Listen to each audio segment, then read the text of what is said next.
오늘 하나님께서 우리에게 주시는 말씀은 신약성경 마가복음 10장 1절에서 9절까지 말씀입니다.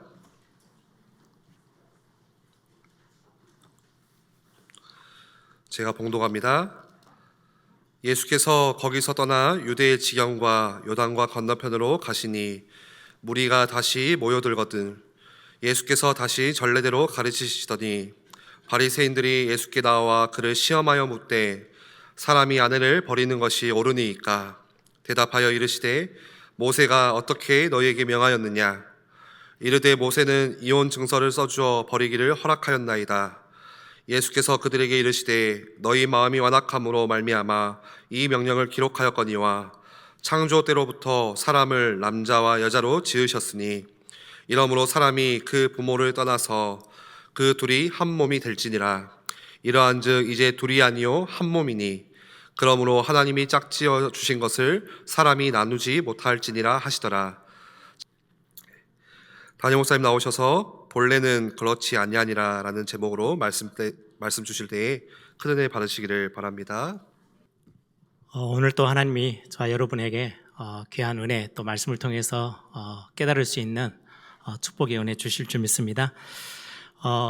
요즘 날씨가 너무 많이 덥죠. 어떤 성도님이 저한테 이렇게 카톡을 이렇게 이미지 하나를 보냈는데 그 이미지에 문구가 하나 적혀 있더라고요. 하나님 제발 보일러 좀 꺼주세요.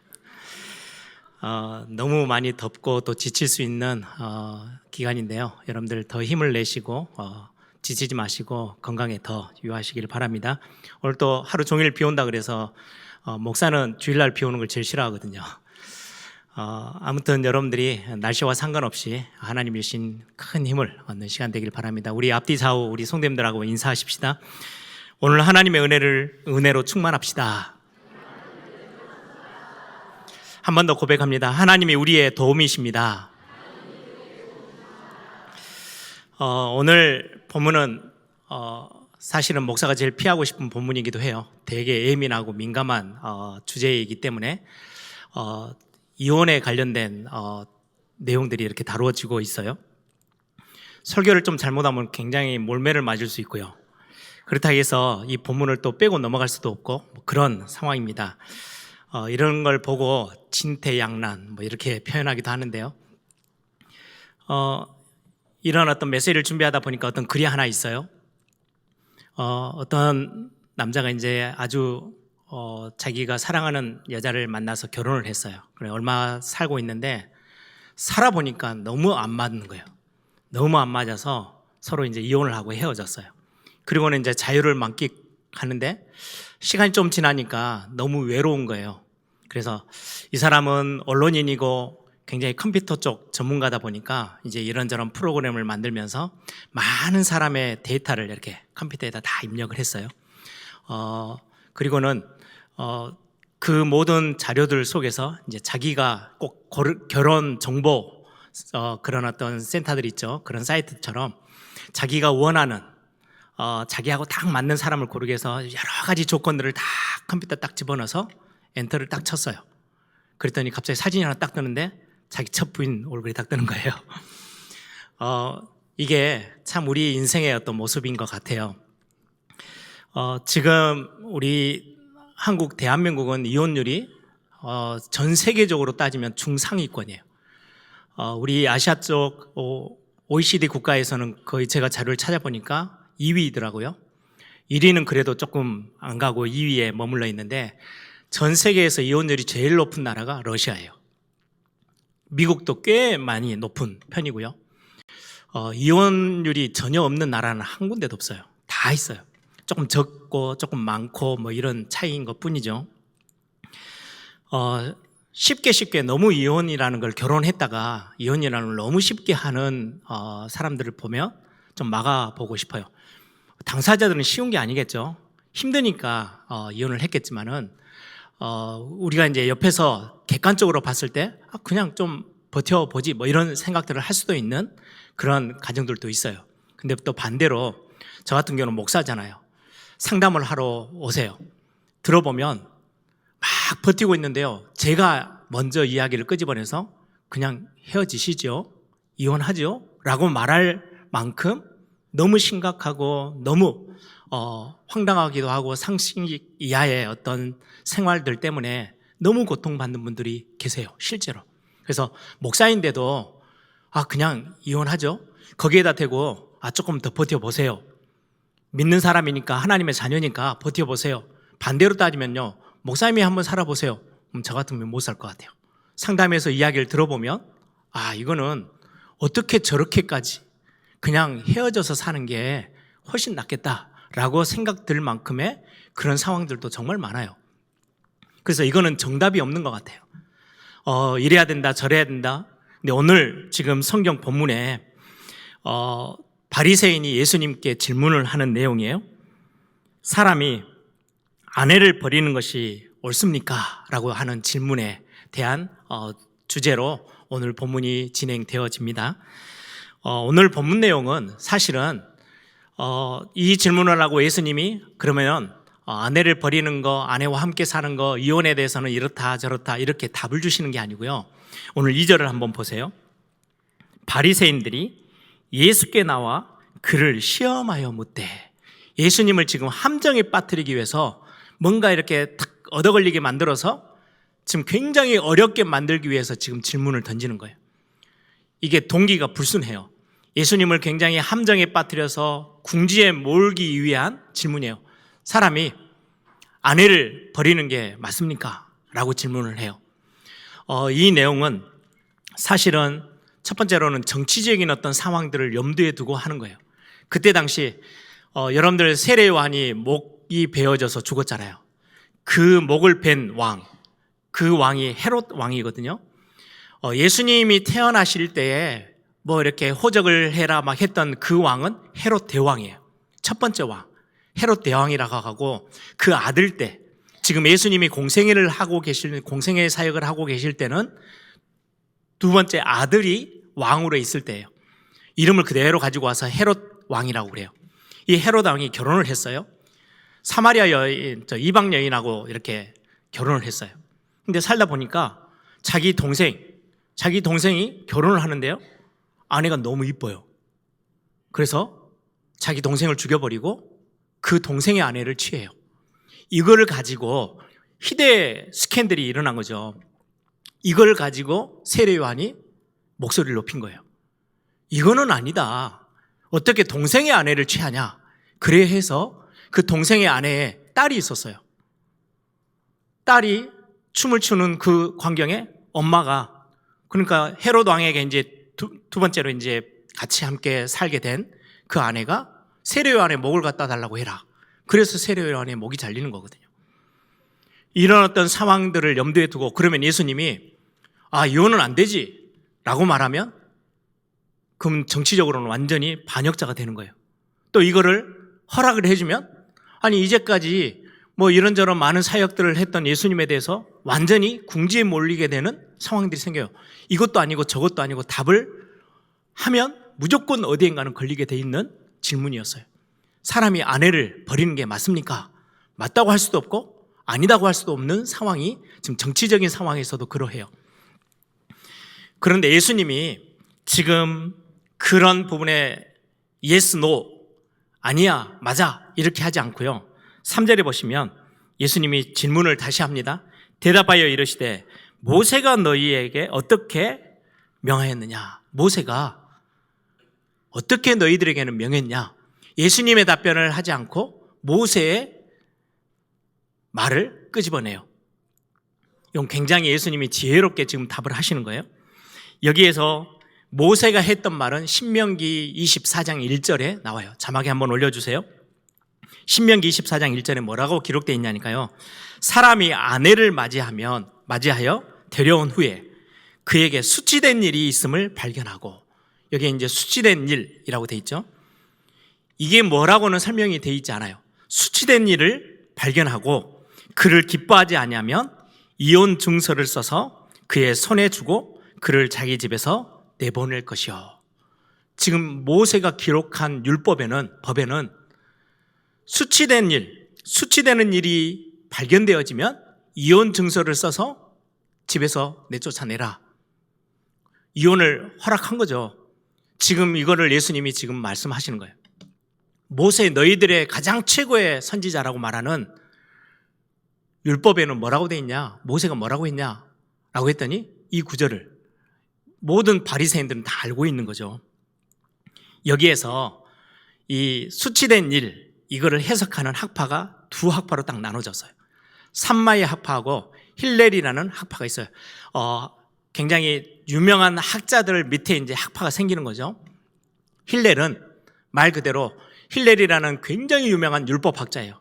거기에 손자가 누구냐니까요? 가말리엘이에요. 가말리엘의 수제자가 누구예요? 바울이잖아요.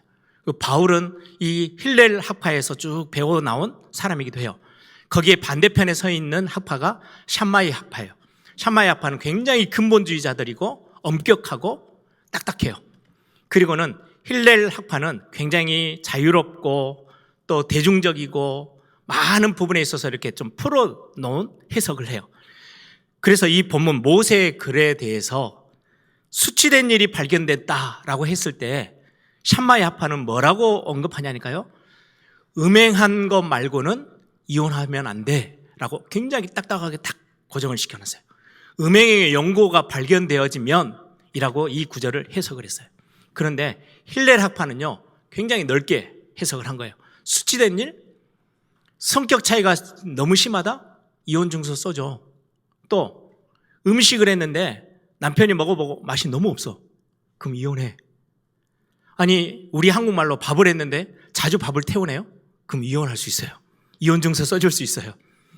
아니 살다 보니까 결혼해서 사는데 다른 집에 여자가 너무 이뻐요.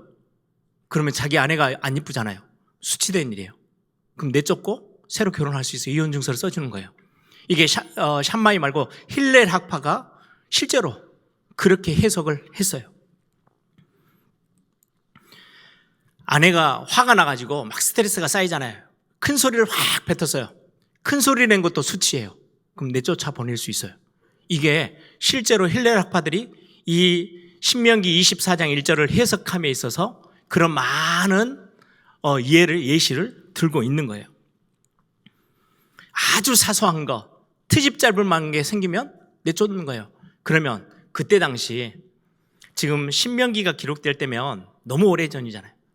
지금 모세의 시대에 여자로는요 아예 숫자에도 들지 않을 뿐더러 예수님 당시 때도 그랬는데 거의 1500년 전 예수님 당시보다 훨씬 더 이전에 사회는 어떠했을까요? 여자는 거의 가치를 인정받지를 못했어요. 완전 남성 우월, 남성 중심의 사회예요. 그러다 보니까 조금만 마음에 안 든다? 아무렇게나 아내를요 그냥 내팽개치는 거예요. 쫓아 보내버려요. 그러면은 이혼해서 집에서 쫓겨나간 여인들은요 어디 가서 살 데가 없어요. 그러다 보니까 매운글로도 들어가고 왜? 먹고는 살아야 되니까. 사회가 너무 이상해지는 거예요. 그래서 모세가 글을 썼어요. 이혼 증서를 써줘. 내쫓아 보낼 거면.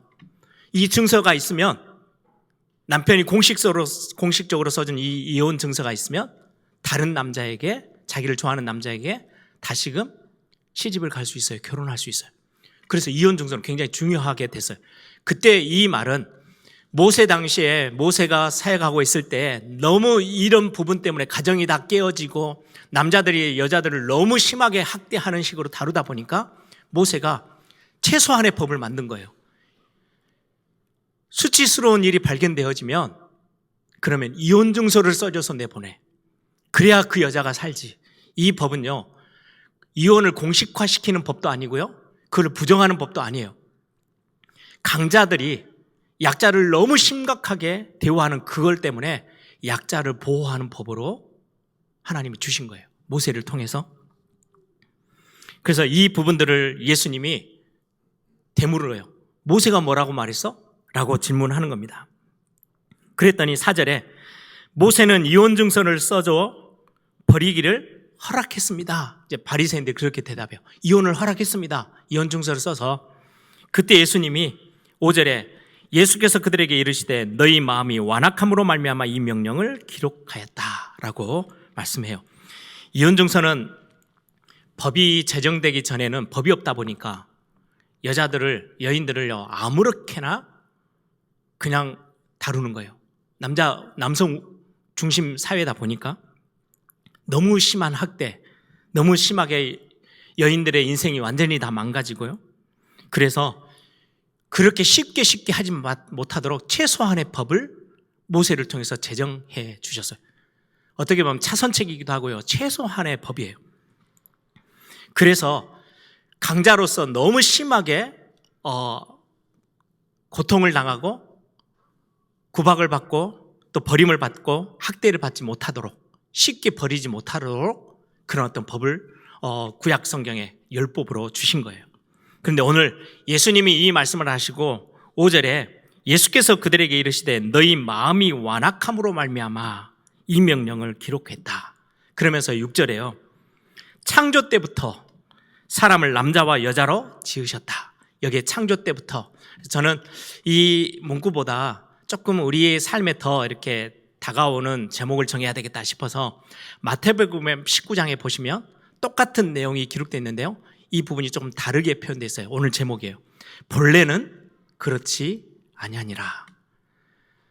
너희들이 너무 완악해서 모세가 그렇게 법으로 정했을 뿐이지 본래는 언제라는 거예요? 창조된 그 모습은, 하나님의 형상으로 창조됐던 그때는 그게 아니야. 너희들의 결혼이라는 어떤 그 시스템, 결혼 제도는 오늘 본래는 그렇지 않아. 하나님이 너희들에게 허락하신 결혼 제도는 그런 게 아니야. 하나님이 처음에 창조 때부터 남자와 여자를 창조하시고 사람이 그 부모를 떠나 그 둘이 한 몸을 이루라고 하셨어. 그게 원래 모습이야. 본래의 모습이고 창조 때의 모습이야. 하나님의 형상으로 지으시면서 우리 인간에게 주신 결혼이라는 제도는 하나님이 남자, 여자 지으셨어요. 요즘 이 시대 그걸 다 깨버리고 있죠. 미국에서 있는 제 조카들, 제 딸이 하는 말이요. 학교 가서도요, 내 어떤 남자냐 여자냐를 적는 난에요, 종류가 너무 많아요. 요즘 시대가 다 바꿔놨어요.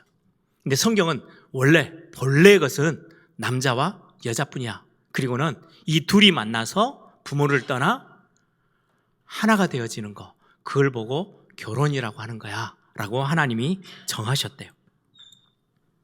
예수님의 답변은 이혼을 해도 돼, 안 돼 라는 답변이 아니에요.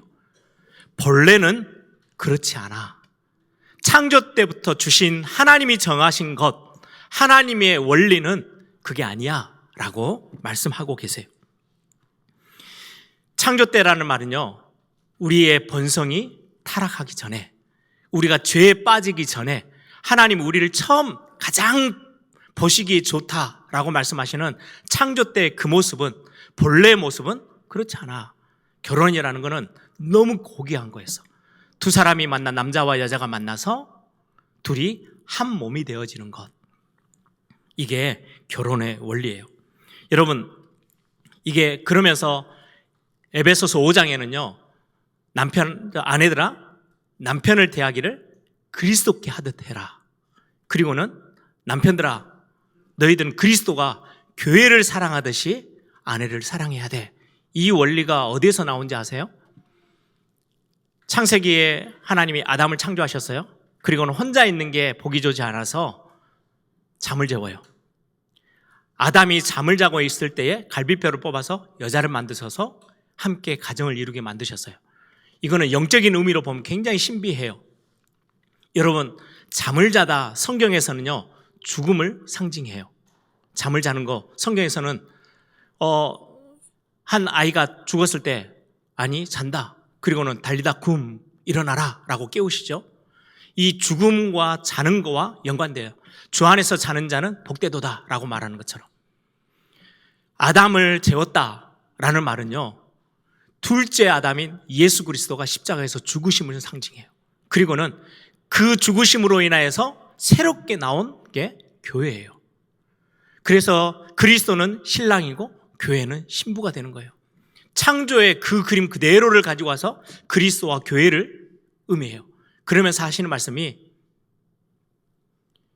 그래서 신랑과 신부, 이 그림 속에서 너희 아내들은 그리스도께 대하듯이 남편을 대해. 그리고 남편들은 그리스도가 교회를 사랑해서 목숨까지 내어준 것처럼 그렇게 사랑해야 해. 그리고는 쭉 뒤에 보시면 에베소서 5장 말미에 보시면요, 이 말씀은 교회와 그리스도에 대한 이야기래요. 결혼 이야기인 것 같은데, 결혼식 때 주례의 말씀으로 쓰라고 주신 본문인 것 같은데, 이거는 그리스도와 교회와의 관계를 설명하는 거래요. 굉장히 중요하죠. 여러분들, 그래서 우리의 결혼 제도 안에는요, 그리스도와 교회의 그 사랑 관계가요, 진하게 묻어 있어요. 하나님의 형상으로 창조된 우리, 성격과 삶의 모습과 생각과 모든 게 다 달라요. 기준점이 다 다른 한 사람과 한 사람, 남자와 여자가 만나요. 그런데요, 둘이 만나서 하나가 되어지는 거예요. 한 몸이 되어지는 거예요. 어떤 느낌인지 아세요? 삼위일체, 삼위의 하나님은요, 성자 예수님이 성부 하나님하고 완전히 달라요. 같을 수가 없어요. 다른 분이세요. 완전. 성자 예수님과 성령 하나님은요, 완전 다른 분이세요. 그런데요, 완전 하나예요. 한 분 하나님이세요. 그 신비가 삼위일체예요. 삼위, 성부 하나님이 성자 예수님하고 같냐? 아니에요. 다른 분이에요. 완전 독립된 다른 분이신데, 성부, 성자, 성령이요, 하나예요. 이 원리처럼 남자가 다르고 여자가 달라요. 완전 달라요. 생각도 다르고 보는 시각도 다르고 느낌도 다르고 모든 게 다 달라요. 이제까지 살아왔던 20년, 30년 살아왔던 삶의 패턴도 완전 달라요. 그런데 결혼이라는 제도는요, 그 둘이 만나서 하나가 되고 한 몸이 되는 거. 그래서 여러분들, 부모와 자식 간에는요, 나중에 벌어지기도 해요. 근데요, 희한하죠. 완전 남남이었던 사람이 결혼하면요, 부모와 자식보다 훨씬 더 가까워요. 그게 성경의 원리고 그게 교회의 원리예요. 하나님의 형상을 닮아가는 최고의 그 비밀을 보고 누리고 뭔가를 맛볼 수 있는 현장이 가정이라는 현장이거든요. 결혼이라는 현장이에요. 그런데 오늘 본문에서는 왜 모세는, 성경에서는 이혼을 할 수 있도록 허락을 했습니까? 본래의 모습을 완전히 잃어버린 우리의, 타락한 후에 우리의 죄된 본성, 이걸로 인해서 우리에게 이혼을 허락했다라고 성경 기록하고 있어요. 오늘 예수님이 그렇게 말씀하시죠. 5절에 너희 마음이 완악함으로 말미암아 라고 말해요. 너희 마음이 완악함으로, 죄로 인하여서 완전히 무너져 있는, 그래서 우리 개혁교회는요, 전적 타락, 완전 타락이에요. 단 하나도 남김없이 100% 완전 타락한 모습, 그것으로 인해서 그걸 완악하다라고 성경은 표현하고 있어요. 우리가 본래 모습을 완전히 잃어버렸어요. 다 깨어졌어요. 그러다 보니까 하나님의 형상이 우리에게 조금이라도 남아있으면, 아내가 일을 하다가 집안일을 하다가 막 스트레스가 엄청 받아서 막 소리를 질러요. 그러면 남편이 내가 뭘 잘 못 챙겼지? 내가 조금 더 잘해야 되겠네? 라고 하고 품어줄 수 있는 걸 하나님의 형상의 모습이에요. 그런데 그렇게 돼요? 안 그렇게 돼요. 아니, 저게 뭐라고 나한테 큰 소리를 쳐? 그래가지고 이제 갈등이 더 크게 생기고 더 크게 싸워지고 결국은 깨어지는 거예요. 왜요? 우리가 지금의 우리의 모습이 완악하기 때문에. 지금 예수님이 그걸 건드리시는 거예요. 완악함으로 말미암아 더 심각한 상황들이 더 커져요. 아주 작은 게요, 부풀려져서 그걸 이렇게 아무르게 만들 수가 없어요. 왜요? 원래 우리 모습이 지금 그렇게 돼 있어요. 처음 하나님의 형상이 아니고 완전 전적 타락되어져 있고 너무나도 완악한 모습이 지금의 우리의 모습이 되어진 거예요. 죄로 인하여서.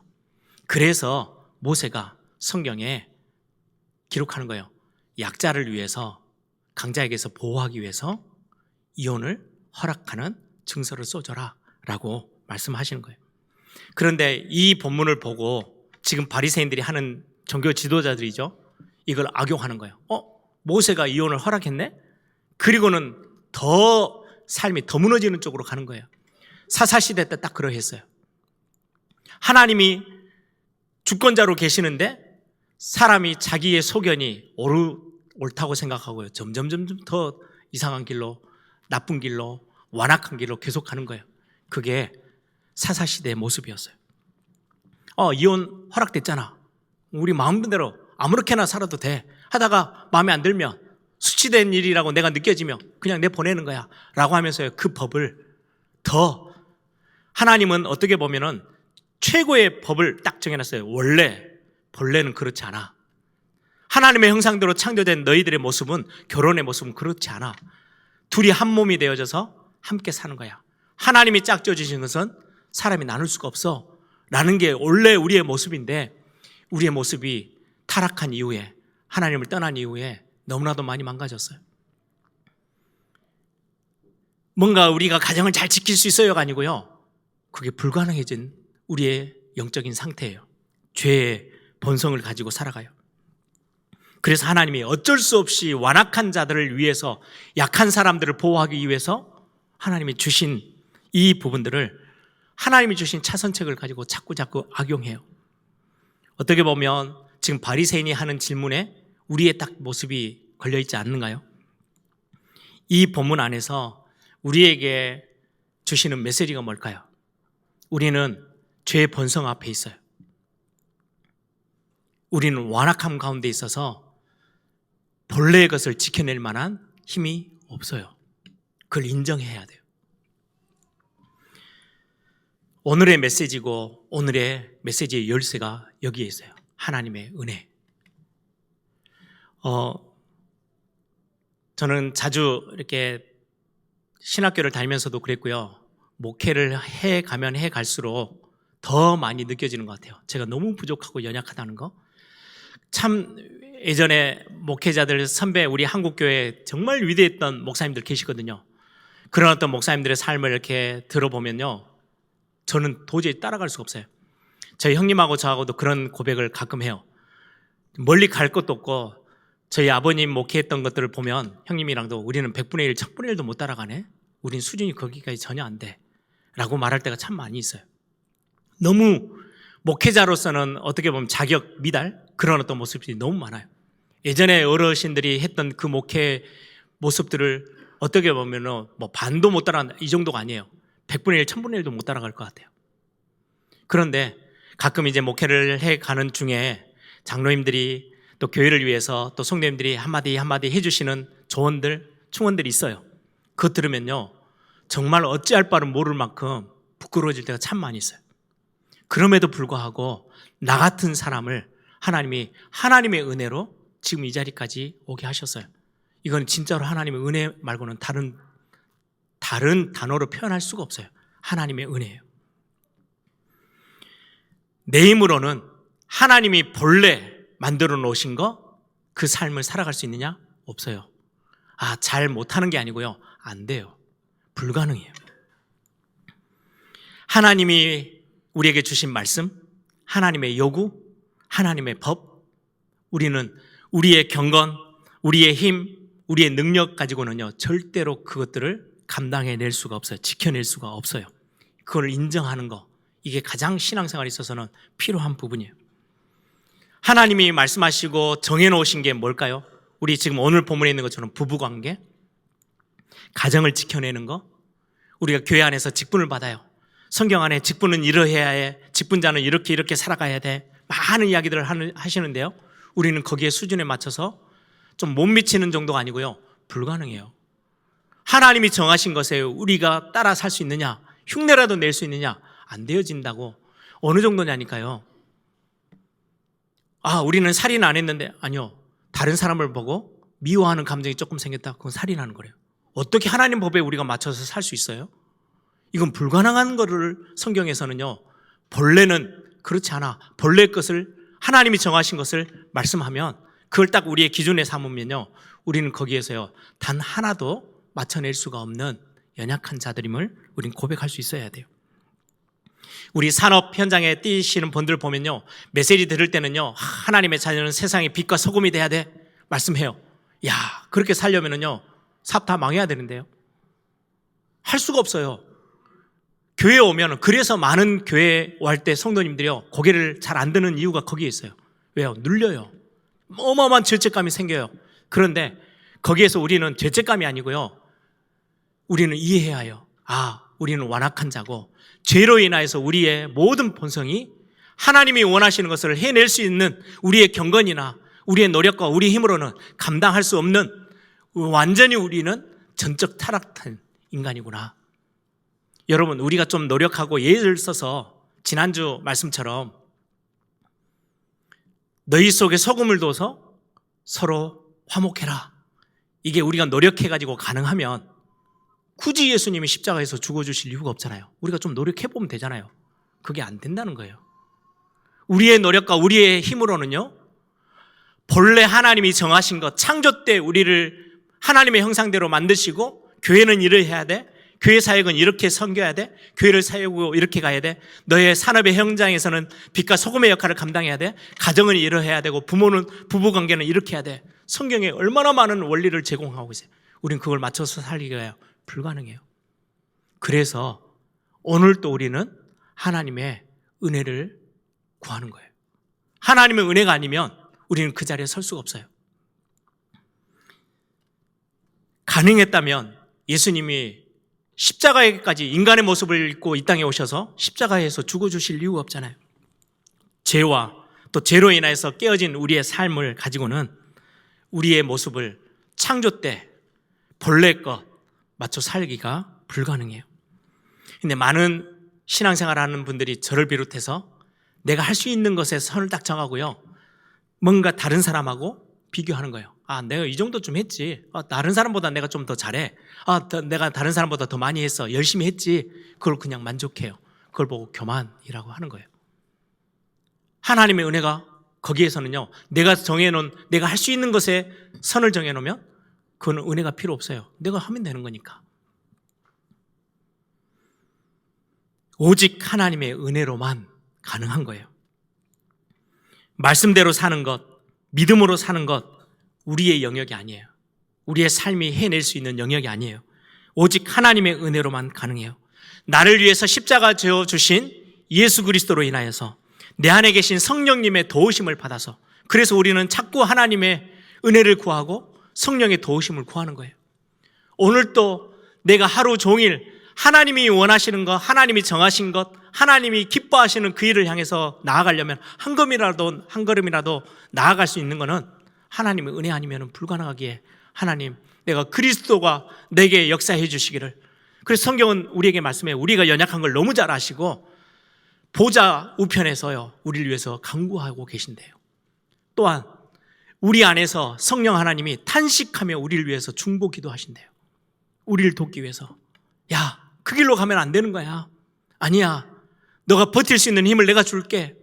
아니, 너가 바르게 갈 수 있도록 내가 힘을 너에게 부어줄게. 주일 예배 오면 내가 그래 하늘 문을 열고 마음껏 하나님의 은혜를 막 쏟아 부어줄게. 네가 입만 열어. 입을 넓게 열어라. 내가 그러면 채워줄게. 라고 말씀하고 계시는 거예요. 성경의 원리가, 복음의 원리가 그러합니다.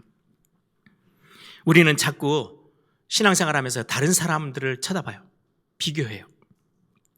내가 조금 더 많이 했지. 거기에 만족하고 살아가요. 아니요. 그것으로는요, 하나님이 정해놓으신 것, 본래의 것에 미치지를 못해요.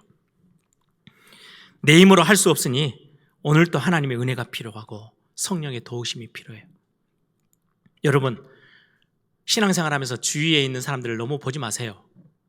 꼭 보아야 된다면 정말 연약하고 힘들어하지만 그럼에도 불구하고 하나님의 은혜를 또 구하고 또 구해서 한 걸음 한 걸음 그 은혜 가운데서 살아가는 그분들을 보면서요, 그래, 나에게도 은혜가 필요하지.